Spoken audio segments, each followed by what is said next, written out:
Hello viewers, এই যে বাচ্চাটা বেরোতে পারতেছে না, তো এই অবস্থায় যদি রেখে দেই তাহলে কিন্তু ও কিছুক্ষণের মধ্যেই মারা যাবে, কারণ ও আপ্রাণ চেষ্টা করতেছে, ওর এনার্জি লস করছে। তো আমরা কি করব, কিছুটা সহযোগিতা করব যাতে ও সুস্থভাবে বেরোতে পারে।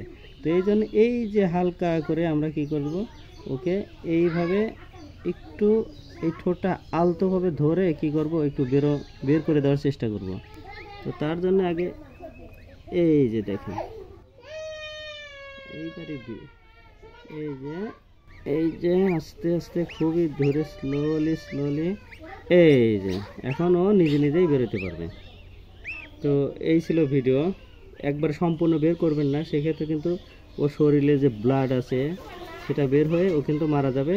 তো এই পর্যন্ত রেখে দিলে পরে ও এখন পরিপূর্ণভাবে অক্সিজেন নিতে পারবে এবং কিছুক্ষণের মধ্যেই 10 থেকে 15 মিনিটের মধ্যে কিন্তু ও বের হয়ে যাবে। তো ধন্যবাদ। ভিডিওটি যদি ভালো লাগে অবশ্যই লাইক দিয়ে আমাদের সঙ্গে থাকুন।